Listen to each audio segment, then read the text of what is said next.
The council chamber was built on a scale that no human city could match.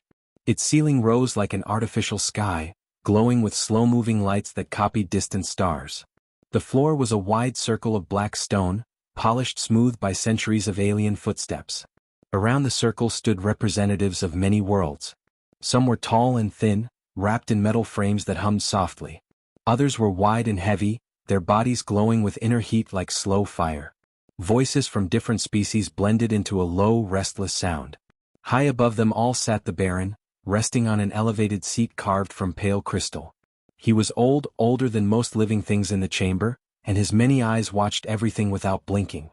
He had seen wars begin and end in this very room. He had watched empires rise, fall, and be forgotten. Very little surprised him anymore. Then the room fell silent. At the center of the chamber stood a single human. Compared to the others, he looked small and fragile.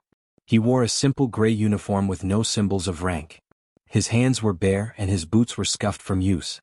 His name was Ethan Cole. Ethan stood still, feeling the weight of countless eyes on him. He kept his shoulders straight, though his heart beat fast in his chest.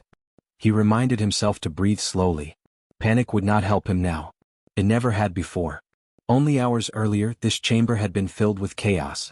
Alarms had echoed through the station as the energy grid of the nearby planet began to fail. The world below was home to billions, not only aliens but humans too. If the grid collapsed, cities would freeze, life support would shut down, and millions would die within days. The advanced systems meant to protect the planet had failed. Automated minds argued with each other, trapped in endless loops. Alien engineers tried command after command, but nothing worked. Each passing minute made the situation worse. That was when Ethan stepped forward. He was not the smartest person in the room. He did not carry rare knowledge or ancient codes. He was only a systems technician trained to fix things when they broke. He had grown up repairing old machines that others had given up on. To him, a failed system was not an enemy. It was a puzzle. Ethan asked for permission to access the control core. Many laughed. Some protested. A human touching a system older than his species seemed foolish. But desperation has a way of lowering pride. The Baron gave a single, silent nod. Inside the core, Ethan found a mess of shining conduits and dead panels. The main controls were locked, unreachable. The automated systems refused outside input. Most engineers would have stopped there. Ethan did not. He searched the edges, the forgotten parts. He found maintenance ports sealed centuries ago and tools left behind by workers long dead. He rewired broken lines by hand. He slowed the system instead of forcing it. When alarms screamed, he listened to their pattern. He waited when others would rush. It took hours. His hands burned. His mind felt stretched thin. But slowly the energy flow stabilized. Not perfectly. Not beautifully. But enough. The planet below survived. Now Ethan stood alone in the center of the chamber, feeling very tired. His arms ached. His clothes smelled of oil and metal. He wondered if he had done something wrong by stepping forward. Humans were guests in this region of space, tolerated but not respected. Attention could be dangerous. Whispers moved through the chamber like wind through dry leaves. The aliens spoke in tones of disbelief. Some stared at Ethan as if he were a strange animal. Others looked away, uncomfortable. The Baron leaned forward slightly. His voice, when it came, was calm and deep, filling the room without effort. "You used no command codes," the Baron said. "No authority keys." Ethan swallowed. "No, my lord. You did not override the system." "No," Ethan said again. "I worked around it." A ripple of unease spread among the council. Working around a system was seen as careless, even disrespectful. Systems were meant to be obeyed, not questioned. And yet, the Baron continued, the collapse stopped. "Yes," Ethan said softly. The Baron studied him in silence. Ethan felt like a small stone under a mountain's gaze. He kept his eyes forward. He did not bow. Humans had learned long ago that bowing too deeply could be mistaken for weakness. "You risked failure," the Baron said. Ethan nodded. "Yes." "You risked blame." "Yes." "You risked death," the Baron said. Ethan paused, then answered honestly. "Yes." The Baron leaned back. His seat glowed brighter for a moment. "Why?" The question echoed in the chamber. Many expected a speech about honor, duty, or reward. Ethan thought of the planet below. He thought of his sister living there, of people who would never know his name. "Because waiting would have killed people," he said. "And fixing things is what I know how to do." The silence that followed was different. It was heavier. The Baron had heard many answers in his long life. None like that.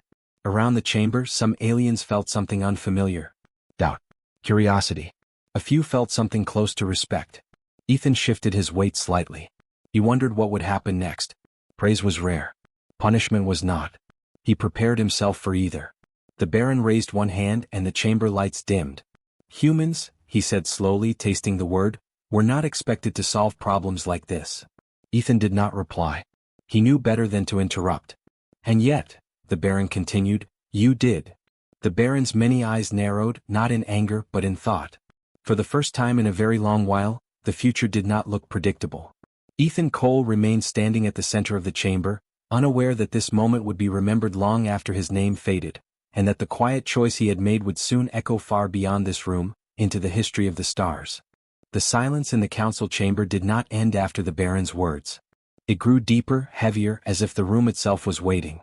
Ethan still stood at the center of the black stone floor, his hands at his sides. He felt every second stretch longer than the last. The Baron rose slowly from his elevated seat. His movement alone was enough to draw gasps from several delegates. He rarely stood. When he did, history usually followed. The Baron stepped down from the crystal platform, each step deliberate. The light in the chamber shifted, following him. His shadow crossed the floor and reached Ethan's feet. Ethan did not move. You have shown skill, the Baron said. But more than that, you have shown restraint. The word restraint echoed through the chamber. Many alien leaders shifted uneasily. Restraint was not often praised. Power was. The Baron turned, addressing the council. This human prevented disaster without demanding authority. Without seeking advantage. Such behavior is rare. A low murmur spread. Some delegates clearly disagreed. Others watched Ethan more closely now, as if seeing him for the first time. The Baron raised one hand and the murmurs died. For this act, the Baron said, a reward must be given. Ethan felt his stomach tighten. Rewards from beings like the Baron were never simple. The Baron gestured, and the floor behind Ethan opened silently. Light poured upward, bright and white. A large structure rose from below, formed of dark metal and glowing lines. It was not large in size, but it felt heavy, ancient, and powerful in a way Ethan could feel in his bones. Several aliens recoiled. Others stared in open shock. Even Ethan knew what it was. The star engine. It was a relic from an age long before most living species had reached space. Legends surrounded it. Some said it could reshape stars. Others said it could bend energy itself, turning dead systems into living ones. Wars had been fought over rumors of its location. Entire fleets had vanished searching for it. Ethan had never believed it truly existed. The Baron placed a hand on the structure. The glow softened as if responding to him. This engine, the Baron said, answers only to a living will. It cannot be commanded by councils or machines. It must be entrusted. The chamber erupted into noise. Voices overlapped, sharp and angry. Some shouted warnings.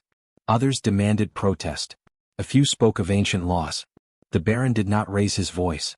He did not need to. The room slowly fell silent again. I grant control of the star engine, the Baron said clearly, to Ethan Cole of Earth. The words struck like thunder. Ethan's mind went blank. For a moment he thought he had misunderstood. He looked around, searching for some sign that this was a mistake. He found none. Control of the star engine. With it, humanity could change everything. They could end energy shortages forever. They could protect their worlds from stronger empires. They could rise, fast and unstoppable. The thought frightened him. Around the chamber, reactions varied. Some aliens stared at Ethan with open fear. Others looked furious. A few seemed almost impressed, though they hid it poorly. One delegate spoke up, unable to stay silent. A human cannot be trusted with such power. Another added, this will disrupt the balance. A third hissed, this is how wars begin. The Baron turned his gaze toward them. Wars begin, he said, when power is taken. This power is given. He looked back at Ethan. Step forward. Ethan obeyed, his legs feeling heavy. He stopped beside the engine. He could feel a faint vibration through the floor like a slow heartbeat. You understand what this means? The Baron said. Ethan nodded slowly. Yes. Speak, the Baron said. Ethan chose his words carefully. With this engine, my people could become very strong. Yes, the Baron said. We could defend ourselves, Ethan continued. We could also frighten others. Yes. Ethan looked at the engine. He imagined Earth cities glowing endlessly with clean power. He imagined human ships traveling farther than ever before. He also imagined fear spreading through the stars, alliances forming against humanity before humans even understood the rules of this galaxy. "This gift would change how everyone sees us," Ethan said. "That is the nature of power," the Baron replied. The Baron stepped back and raised his hand again. "The engine will respond to your presence. Accept it and its control will bind to you." Every eye in the chamber was on Ethan now. Many expected him to move at once, to place his hand on the ancient metal, to claim what no human had ever dreamed of claiming. In the history of the Council, no one had ever hesitated at such a moment. Ethan did not move. He stood there breathing slowly. The silence stretched. Some aliens shifted impatiently. Others whispered again, confused. Ethan's thoughts raced. He thought of Earth's history, of weapons built for defense that became tools of fear, of power used with good intentions that ended in disaster. Humans had always learned lessons the hard way. He thought of the Baron watching closely. This was not just a reward. It was a test. The engine hummed softly as if aware of his hesitation. Ethan looked up. "If I accept this," he said, "I speak for more than myself." "Yes," the Baron said. "I speak for my entire species." "Yes." "And if I fail," Ethan said, "they will not blame me alone." "No," the Baron agreed. "They will blame humanity." A cold understanding settled in Ethan's chest. Power like this did not come with simple choices. It came with consequences that lasted centuries. Some delegates leaned forward, eager. Others looked tense, as if ready for conflict the moment Ethan accepted. The Baron waited. Ethan closed his eyes for a brief second. He remembered why he had stepped into the control core earlier that day. Not for reward. Not for power. But because people would die if he did nothing. He opened his eyes again. Slowly, carefully, Ethan lifted his hand. A ripple of energy moved through the chamber. Several aliens stiffened, already reacting. But Ethan did not touch the engine. Instead, he lowered his hand back to his side. A sound passed through the room, half gasp, half shock. Ethan took a step back from the engine. "I need time," he said. The words felt small compared to the weight of the moment, but they were honest. The Baron's eyes narrowed slightly. Not in anger, but in sharp interest. "Time?" the Baron asked. "Yes," Ethan said. "This gift is too large to accept without thought." Anger flashed across some faces. One delegate spoke harshly. "This is an insult." Another said, "He plays games." Ethan did not look at them. He looked only at the Baron.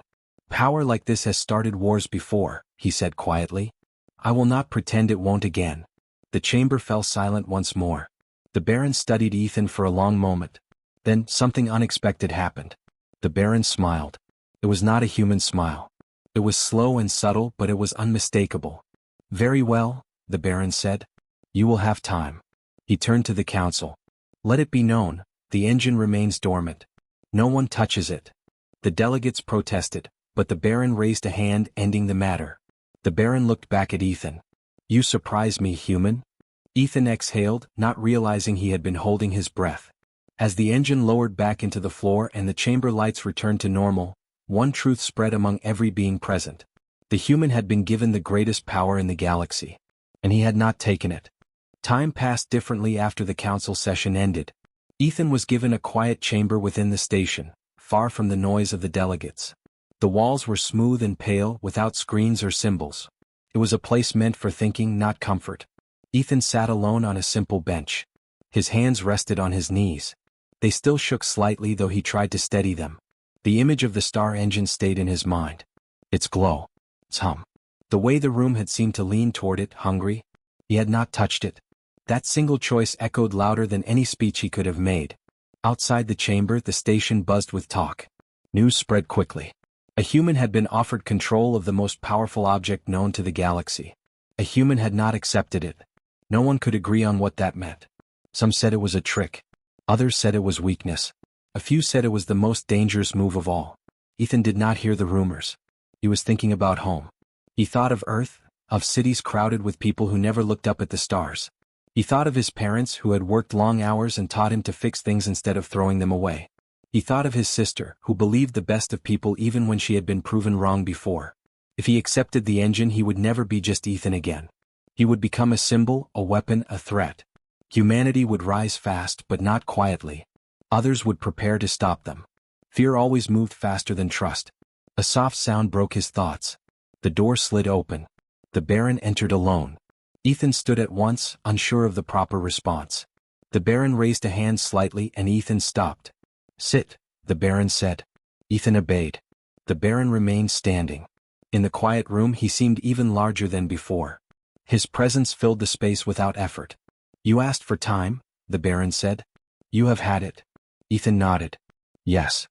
"Have you reached a decision?" Ethan looked down at his hands. Then he looked up again, meeting the Baron's gaze. "Yes." The Baron waited. "I will not take ownership of the star engine," Ethan said. The words were simple but they felt heavy as stone. The Baron did not react at once. His expression remained unreadable. "Explain," he said. Ethan took a slow breath. "Power like that changes everything around it," he said. "It makes others afraid. It makes friends into enemies." "That is not always a reason to refuse power," the Baron replied. "I know," Ethan said. "But humans have learned that power is easy to take and hard to carry. We don't always handle it well." The Baron tilted his head slightly. "You believe your species would misuse it?" "I believe we would try not to," Ethan said. "And that would not be enough." The Baron was silent. Ethan continued, his voice steady now. "The engine could help many worlds. But if it belongs to one species, even mine, it becomes a tool of control. Power should protect life, not rule it." The Baron studied him closely. "Those words sound practiced." "They aren't," Ethan said. "I just know what it's like to live under someone else's power." The Baron's eyes narrowed slightly. "Humans are not slaves." "No," Ethan said. "But we have been conquered before. On our own planet. By our own kind." That answer lingered in the air. The Baron turned and walked slowly around the room. "Many here believe you refuse because you are afraid," he said. Ethan did not deny it. "I am afraid," he said. "Anyone who isn't would be lying." "Fear usually leads to poor choices," the Baron said. "Sometimes," Ethan replied. "But sometimes it reminds us to be careful." The Baron stopped in front of him. "If you refuse ownership, what do you propose instead?" Ethan had thought about this more than anything else. "The engine should not belong to one person or one species," he said. "It should be guarded. Watched. Used only to prevent disaster, not to gain advantage." The Baron considered this. "Shared power leads to conflict. Unchecked power leads to worse," Ethan said. The Baron's gaze sharpened. "You speak as if you expect others to agree." "I don't," Ethan said honestly. "But someone has to say it out loud." The Baron was quiet for a long time. When he spoke again, his voice was lower. "You understand what you risk by refusing?" "Yes," Ethan said. "You lose favor." "Yes." "You lose protection." "Yes." "You may even place your species in danger," the Baron said. Ethan nodded. "That risk already exists. Taking the engine would only make it clearer." The Baron returned to the center of the room. "Do you know why I offered the engine to you?" Ethan shook his head. "Because you solved a problem without seeking control," the Baron said. "Because you worked with what was broken instead of demanding something new." Ethan listened. "The engine is not just a source of power," the Baron continued. "It is a mirror. It shows what kind of will stands before it." Ethan felt a chill at those words. "Many before you have wanted it," the Baron said. "Some were brilliant. Some were cruel. Some believed themselves just. All reached for it. And they failed?" Ethan asked. "They caused suffering," the Baron replied. "In different ways." Ethan lowered his eyes. "You are the first to refuse," the Baron said. Ethan looked up sharply. "Then don't give it to me." The Baron's mouth curved slightly. "You misunderstand. This refusal is the answer." The Baron raised a hand, and a faint glow appeared in the air between them. Images formed, worlds burning, fleets colliding, energy tearing stars apart. Then the images shifted. The same engine used carefully, saving planets from collapse, restoring dead systems, ending famine. "Power reveals intent," the Baron said. "Your intent is not to rule." Ethan shook his head. "Intent changes." "Yes," the Baron agreed. "That is why the engine must not belong to you." Relief washed through Ethan, mixed with confusion. "Then why show it to me at all?" "Because someone needed to say no," the Baron said. "And mean it." The Baron lowered his hand and the images faded. "The Council will not be pleased," the Baron said. "Some already speak of fear. Others of weakness." "They will," Ethan said. "But they will also remember," the Baron continued. That a human refused to rule when given the chance. The Baron stepped closer. That memory has power of its own. Ethan felt something shift inside him. He had expected anger, punishment, maybe exile. He had not expected understanding. I don't want humans to be feared, Ethan said quietly. I want us to be trusted. The Baron studied him one last time. Trust is the rarest force in this galaxy. He turned toward the door. Your refusal will be announced. Ethan stood. What happens now? The Baron paused at the doorway. Now, he said, the galaxy must decide what it thinks of a species that turns away from a throne. The door slid open. Light spilled in from the corridor beyond. As the Baron left, Ethan remained standing in the quiet room. He felt no pride, no triumph. Only a strange calm. He had not taken the engine. He had chosen something harder. And somewhere beyond the station walls, among the stars, that choice was already beginning to change things. The council chamber filled again within a single cycle. News of Ethan's refusal had spread faster than anyone expected. Delegates returned with guarded faces and tense movements. Some arrived angry. Others arrived afraid. A few arrived curious, though they tried to hide it. Ethan stood once more at the center of the chamber. He felt smaller than before, not because of fear, but because he now understood how large the moment had become. His words would not belong to him alone. They would travel far beyond this room. The Baron sat on his elevated seat, watching quietly. He had ordered this gathering.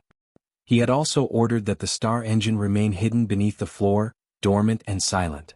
Its absence was felt by everyone. The murmurs grew louder as the council waited. Finally, the Baron raised his hand. Silence returned like a held breath. The human will speak, the Baron said. Ethan took a slow step forward. He did not smile. He did not raise his voice. He spoke the way he always had, clear and calm.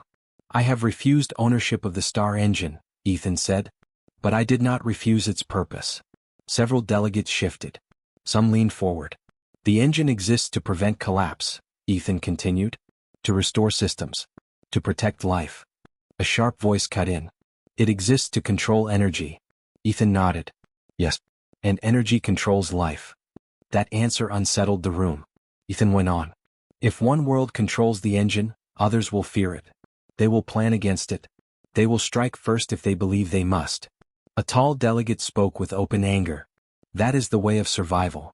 Ethan looked at them. It is the way of endless war. The chamber stirred. Some aliens showed signs of agreement. Others showed clear hostility. I propose something different, Ethan said. The Baron's eyes narrowed slightly, attentive. The star engine should not belong to any one species, Ethan said. Its energy should be shared freely between worlds. Used only to stabilize failing systems, prevent disasters, and restore balance. The reaction was instant. Voices exploded across the chamber. Shouts overlapped. Some laughed in disbelief. Others accused Ethan of madness. A few demanded his removal. Free energy destroys order. No one gives power away. This is a trap. Ethan stood still and waited. He had expected this. The Baron raised his hand again. The noise faded, though tension remained thick in the air. Explain, the Baron said. Ethan nodded. If the engine's output is limited, he said, and its use monitored by a council made of many species, then no one can turn it into a weapon. A shared council will fracture, one delegate argued. Then it will reflect the galaxy as it is, Ethan replied. Broken in places but alive. Another delegate leaned forward. You expect rivals to cooperate? I expect them to argue, Ethan said. But arguing is better than burning worlds. That simple sentence carried weight. Ethan continued. Humans have learned that guarding something together creates responsibility. When power is shared, misuse becomes harder to hide. A low murmur passed through the chamber. Some delegates did not like the idea, but they could not easily dismiss it. Why would you give this away? Another voice demanded. Your species gains nothing. Ethan shook his head. That's not true. We gain a future where we are not hunted for what we control. The room grew quieter. Ethan looked around the chamber. If humans accepted the engine, you would see us as a threat. If we destroy it, you would see us as reckless. By sharing it, we ask you to see us as partners. That word lingered. Partners. The Baron leaned forward slightly. And if this shared power is abused? Ethan answered without hesitation. Then the engine should be shut down. Permanently. Gasps spread across the chamber. You would destroy it? a delegate asked in shock. Yes, Ethan said. If it becomes a tool of control, it should not exist.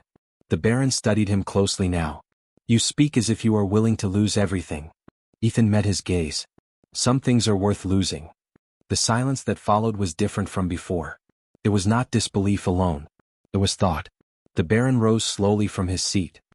He looked out over the chamber, his many eyes scanning faces filled with anger, fear, and confusion. Then he looked at Ethan. In all my years, the Baron said, I have seen strength mistaken for dominance. I have seen wisdom used as a shield for cruelty. He stepped down from the platform. I have rarely seen discipline mistaken for weakness. The Baron stopped beside Ethan. You do not cling to power. You place limits on it. He turned to the council. This human proposes restraint. A delegate scoffed. Restraint is a luxury of the strong. The Baron nodded slowly. Yes. And the strongest know when not to strike. The Baron raised his voice slightly. No species has ever given up such power willingly. His gaze returned to Ethan. Until now.